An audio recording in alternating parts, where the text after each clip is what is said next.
Contigo. Contigo.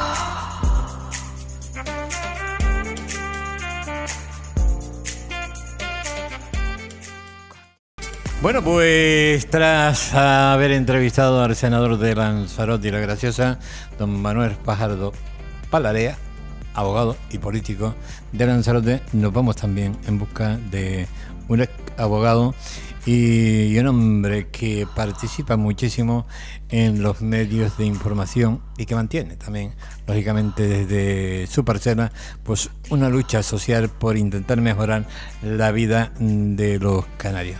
Juan Francisco Ramírez. Buenas tardes, caballero. Buenas tardes a todos y esperar que tengan mucha salud, sobre todo. Eso es lo que deseamos. Y, caballero, he visto unos titulares por ahí terribles, pero que son titulares que llevo viéndolo prácticamente, como quien dice, toda mi vida.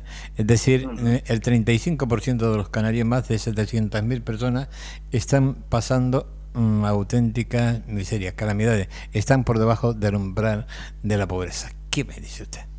Bueno, vamos a ver, respecto a eso, es un tema interesantísimo tocar, porque evidentemente ha habido una cuestión de una cronificación de la pobreza en Canarias de muchos siglos, ¿no? Pero ahora estamos asistiendo, según el informe AROPE, que a lo mejor es al que se refiere, de At Risk of Poverty and Exclusion, por pobreza y exclusión social, el 35% ronda en Canarias, en una de las regiones junto con Andalucía, Extremadura, Ceuta y Melilla.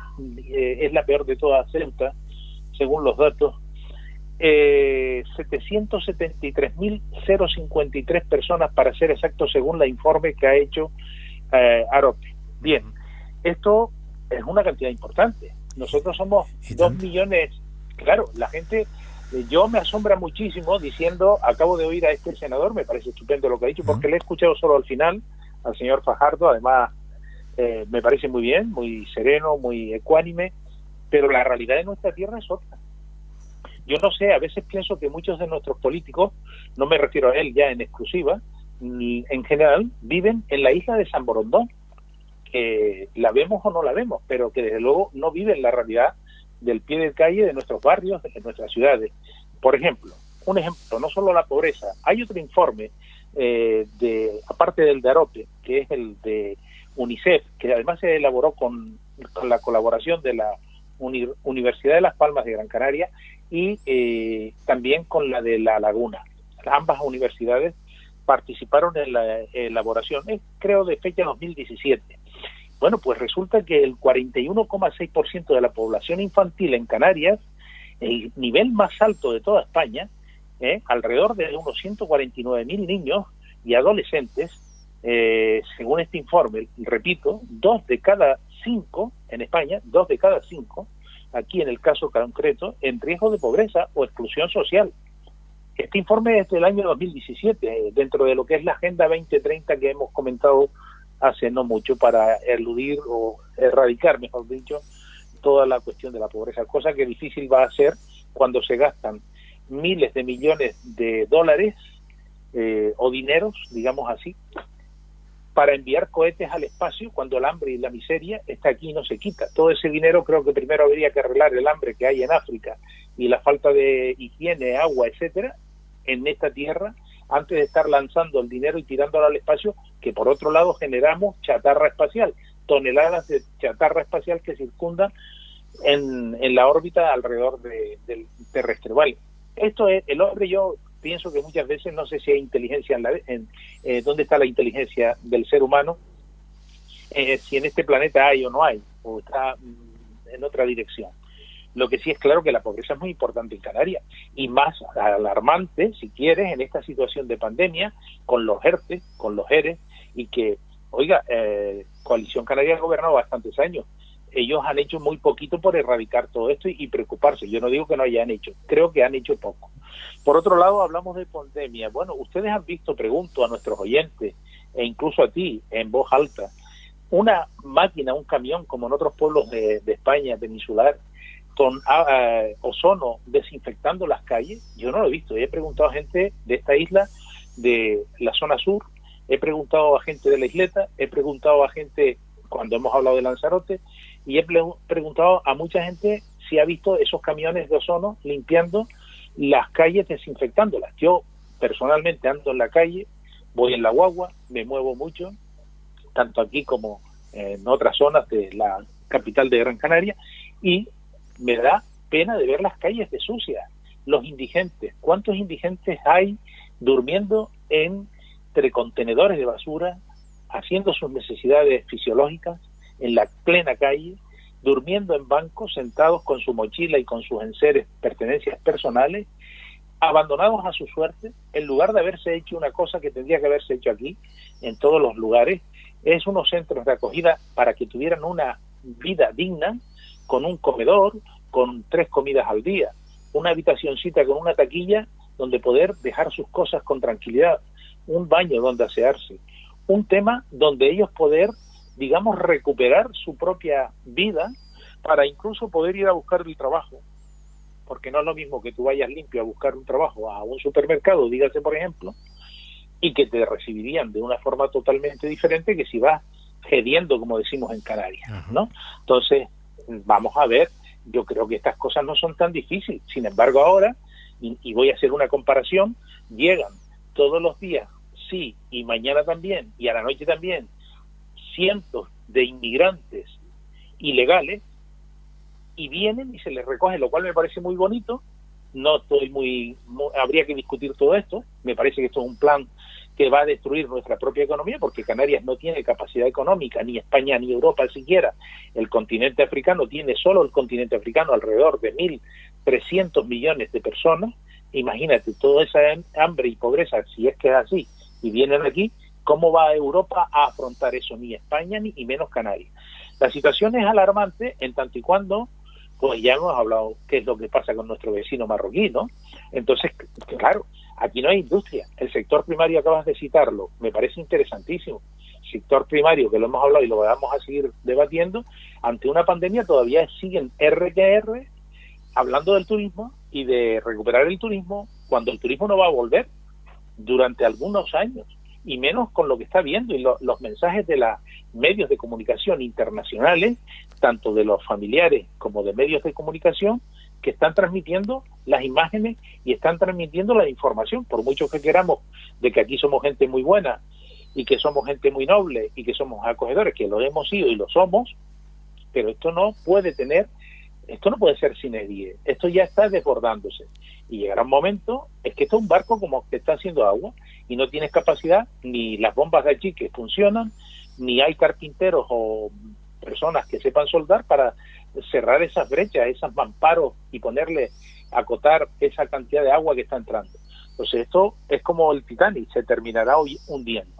Ojalá me equivoque, me gustaría equivocarme, pero viendo el gobierno que tenemos en la nación española, la situación alarmante que está, y la situación que se está produciendo en Canarias, que es más de lo mismo también, prolongación de lo que allí vivimos, porque estamos concatenados, nos guste o no, a lo que se produce en el territorio peninsular, pues oiga, esto es delicado. Y por mucho que queramos enterrar la cabeza, como lo hacen los aves de avestruz, ahí venga ya la cabecita, no, ni mirar para otro lado, esto hay que afrontarlo.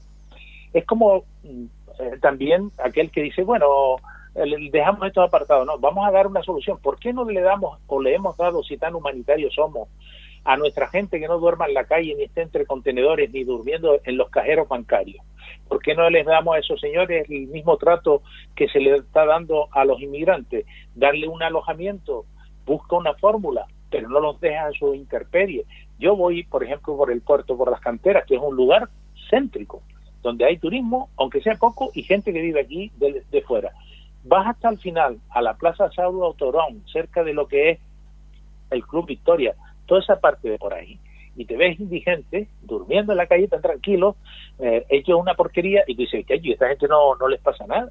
Pues a lo mejor es que están inmunizados, ¿no? Digo yo muchas veces, porque ya los bichos con los que lidian diariamente no les atacan, puede ser que sea eso. Pero es triste y lamentable que no se haya hecho nada por ninguna de las instituciones locales y se dediquen, como el Cabildo de Gran Canaria, por poner un ejemplo, a estar tirando dinero, como dice el padre Báez, a vender pino, y luego los canarios nada. Aquí tendrían que dejar de hacerse museos y hacer hospitales geriátricos públicos, hacer residencias de ancianos y hacer centros de acogida para nuestra gente y para los de fuera, en todo caso, ¿eh? Pero lo que no se puede es olvidar y mirar hacia otro lado, cuando la pobreza, los índices de pobreza ya están bastante constatado, no solo por lo que hablamos del informe AROPE, de UNICEF, ahí está Cáritas. El problema es grave. Entonces, que queramos creer que esto y mirar, por eso digo lo de la isla de San Borondón, bueno, si todos vivimos mentalmente en una isla ficticia de mitológica que no existe, pues todo está muy bien, pero la realidad es otra. No seamos necios. Si esto fuera el País Vasco, no estaríamos hablando de esto. Si esto fuera una competencia de gente que tenga identidad y capacidad de tener la habilidad y la capacidad intelectual de promover. Oiga, ¿cómo es que aún no se habla de cambiar el modelo turístico, por ejemplo? ¿Por qué seguimos empecinados en el modelo turístico de el todo incluido, cuando eso no nació para territorios como el nuestro, sino para territorios de conflictos bélicos, básicamente, o de inestabilidad, para asegurar la estancia de los turistas? ¿Por qué aquí no se habla de crear un turismo de calidad? Y no me cansaré de repetirlo. Podemos hacerlo. Tenemos una situación geográfica, geopolítica y sobre todo climatológica inmejorable. Por ejemplo, la pobreza existe, pero podríamos cambiar la situación si analizamos el contexto en el que estamos y empezamos a variar la posición habitual de pensar solo en el turismo, cuando el turismo además pues no deja trabajo de calidad ni hay ninguna. Vamos, yo recuerdo cuando aquí decían, se jactaban, que lo he dicho en alguna ocasión, 16 millones de turistas al año, todo el mundo contento, pero veíamos la misma pobreza, los trabajadores de la zona, por ejemplo, turística, explotados porque eran contratas que a su vez subcontrataban. Y claro, es que esto no hay quien quiera meterle mano. Y es cuestión de voluntad política, mera voluntad política, como todo. Y dejarse de una visión partidista o partitocrática, como decía Antonio García Trevijano, en paz descanse, un maestro, y de ver que hay una solución que hay que afrontar, ponerse en un equipo a estudiar este tema y a sacar un proyecto que sea solvente de cara a mucho largo tiempo. Pero es que encima tenemos el problema de Marruecos alargando las aguas de la plataforma continental, dicen ahora. Oiga, mire, Marruecos alargó en 1973 ya las aguas jurisdiccionales de ellos, y ahora es la plataforma continental lo que ha presentado sobre las islas orientales, es decir, las nuestras, una ampliación a 350 millas. Los barcos canarios de pesca están diciendo, en Canarias 7 creo haber leído estos días atrás, de que marcaban aguas territoriales marroquíes. O sea, ¿qué ha hecho el gobierno de Canarias, los políticos, los empresarios? Pues probablemente invertir en Marruecos, porque les viene muy bien. Todo lo que es Dakhla se está desarrollando turísticamente. Y lógicamente nosotros vamos a ser los pobrecitos del territorio, porque no tenemos ni una agricultura. Antes había tomateros, que era una maravilla ver todos esos campos sembrados y trabajando un montón de gente de los pueblos que podrían volver otra vez pagándoseles un salario digno y unas condiciones como el que tiene y trabaja en el sector terciario, con la misma capacidad de tener en su entorno las comodidades para que sus hijos puedan estudiar y puedan desarrollarse, digamos, dignamente, y no estar como están, abandonados. Esto hay que recuperar. La autosuficiencia alimentaria es importantísimo en islas como la nuestra. La gente no lo entiende, pero hay informes de Naciones Unidas y de la FAO donde dicen que las islas como la nuestra tienen que ser suficientes, producir para la propia subsistencia de los que allí viven. No olvidemos que aquí hay 2.200.000 y pico ya, si contamos turistas o población flotante, yo creo que lo superamos, de seres humanos. Y eso hay que tener mucho cuidado, porque si no producimos nada, vamos a reactivar el sector primario. Ya digo, la FAO o las Naciones Unidas tienen informes reiterados que dicen que tienen que producir y ser autosuficientes en el 70% y en el 75% más o menos son las cifras que ellos manejan. Y aquí estaremos en el 20%, en el mejor de los casos, siendo muy benévolos y muy, digamos, buenistas en cuanto a la previsión. Pues no lo sé. pero la gente no conoce lo que pasa en los barrios de esta, por ejemplo, en Gran Canaria, supongo que en Lanzarote, Arrecife mismo, tú me contarás que vives ahí, cómo está Arrecife y cómo están aquí, cómo está Yaiza, cómo están los pueblecitos de San Bartolomé y demás, cómo está en Fuerteventura, cómo están aquí, cómo están en Tenerife, que también no olvidemos, pero también hay mucha miseria. El pleito insular fue un invento para dividir y vencerás.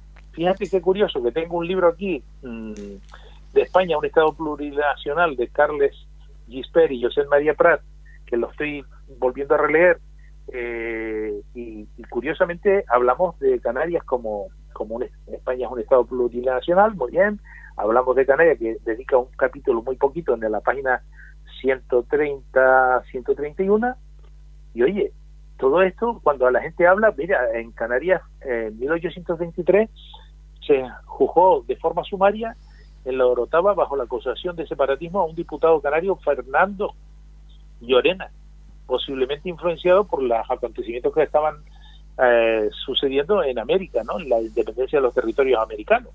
En 1873, Nicolás Estebanes llevó adelante una tentativa canaria de tipo federal, y en 1909 La Laguna fue escenario de una revuelta popular.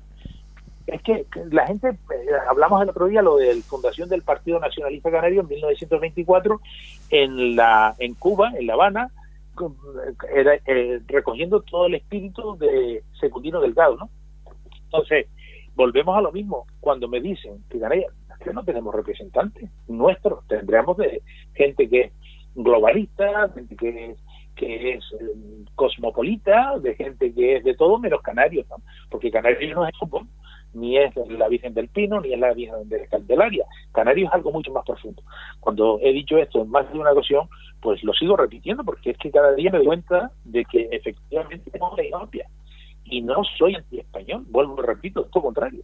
Yo respeto mucho la parte hereditaria que tengo en mi sangre española, pero también respeto la otra.